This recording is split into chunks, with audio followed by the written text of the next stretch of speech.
Bismillahirrahmanirrahim. Assalamualaikum warahmatullahi wabarakatuh. Innal hamdalillah nahmaduhu wa nasta'inuhu wa nastaghfiruh wa na'udzu billahi min syururi anfusina wa min sayyiati a'malina. May yahdihillahu fala mudhillalah wa may yudlil fala hadiyalah. Asyhadu an la ilaha illallah wahdahu la syarikalah wa asyhadu anna Muhammadan abduhu wa rasuluh. Allahumma salli ala sayyidina Muhammad wa ala ali sayyidina Muhammad. Syukur alhamdulillah kita dapat berjumpa kembali di channel ini. Harapan dan doa saya, semoga saudaraku semua yang menonton video ini selalu diberikan kesehatan, dilapangkan rezekinya, diampuni dosanya, dan dipanjangkan umurnya. Amin. Amin. Ya Rabbal Alamin. Saudara muslim yang dirahmati Allah Subhanahu wa Ta'ala, salah satu keistimewaan berdoa, baik mendoakan diri sendiri, keluarga ataupun anak-anak kita, adalah saat sedang sujud dalam ibadah salat. Boleh pada sujud pertama, kedua, ketiga atau sujud terakhir. Rasulullah SAW menjelaskan, saat sujud adalah saat kita dekat dengan Allah Subhanahu wa Ta'ala. Karena hendaklah gunakan sebaik mungkin untuk memperbanyak berdoa. Beliau bersabda, saat terdekat seorang hamba dengan Tuhannya saat dia sedang sujud, maka perbanyaklah berdoa di dalamnya. Hadis riwayat Muslim, Abu Dawud dan An-Nasa'i. Saudara muslim yang dirahmati Allah Subhanahu wa Ta'ala, berdoa ketika sujud dan apa saja yang bisa dibaca saat sujud, serta doa anak untuk anak yang bagaimana yang harus kita baca saat sujud. Ada 2 atau 3 kata yang boleh kita baca saat sujud sebagai doa untuk diri kita, keluarga dan anak-anak kita. Yang pertama, Ya Hayyu, artinya wahai zat yang maha hidup. Yang kedua, Ya Qayyum, artinya wahai zat yang maha berdiri sendiri. Yang ketiga, Birahmatika Astaghis, artinya dengan rahmatmu aku memohon perlindungan. 3 kata ini adalah salah satu doa yang dibaca oleh Rasulullah SAW saat dalam sujud. Beliau membacanya ketika menghadapi masalah yang besar dan sulit ditemukan solusinya. Beliau terus-menerus mengulang doa ini ketika sujud terakhir.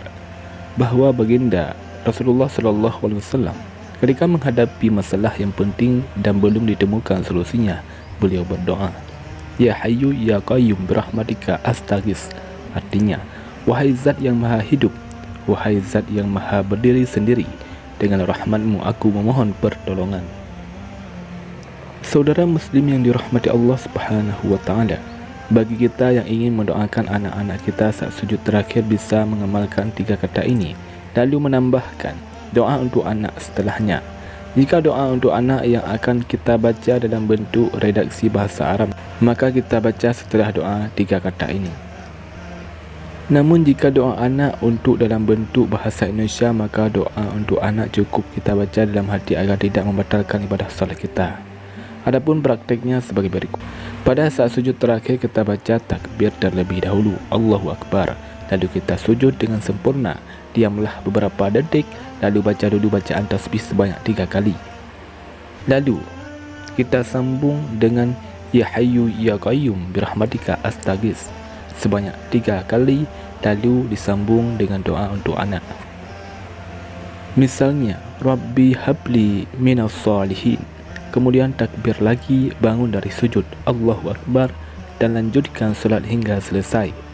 Anggap saja kita akan sujud terakhir, kita baca takbir dulu sebelum sujud, Allahu Akbar, Subhana Rabbiyal A'la wa bihamdi. Lalu dibaca Ya Hayyu Ya Qayyum Birahmatika Astaghis, Rabbi habli minas salihin, Allahu Akbar. Takbir, bangun dari sujud, dan kita teruskan sampai selesai. Jika doa untuk anak bentuknya bahasa Indonesia, maka setelahnya Ya Hayyu Ya Qayyum Birahmatika Astaghis kita diam sejenak, hadirkan dalam hati doa bahasa Indonesia untuk anak.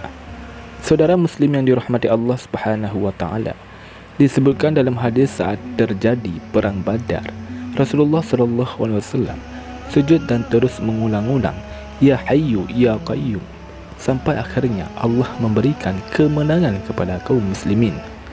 Imam Al-Hakim meriwayatkan dari Sayyidina Ali bin Abi Talib, beliau berkisah, pada saat terjadinya perang Badar, aku ikut berperang, lalu aku menyempatkan untuk menengok Rasulullah SAW apa yang beliau lakukan. Aku melihat Rasulullah SAW sedang sujud dan bermunajat dengan membaca Ya Hayyu Ya Qayyum tanpa ada tambahan yang lain. Aku kembali ikut berperang dan menengok Rasulullah SAW masih dalam keadaan sujud dan bermunajat dengan membaca Ya Hayyu Ya Qayyum. Aku lanjut ikut lagi berperang.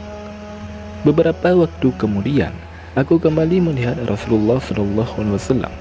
Beliau masih tetap sujud dan bermunajat dengan membaca Ya Hayyu Ya Qayyum. Dan beliau tidak beranjak dari sujudnya. Beliau terus berdoa dengan membaca Ya Hayyu Ya Qayyum, sehingga Allah memberikan kemenangan kepada kaum muslimin.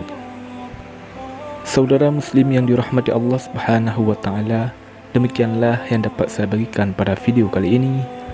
Semoga apa yang saya sampaikan terutama menjadi pengingat bagi saya sendiri dan menjadi ilmu atau amal bagi kita semua. Dan semoga Allah Subhanahu wa Ta'ala selalu menerima atau mengabulkan doa-doa kita semua. Amin ya rabbal alamin. Wallahu a'lam bissawab. Assalamualaikum warahmatullahi wabarakatuh.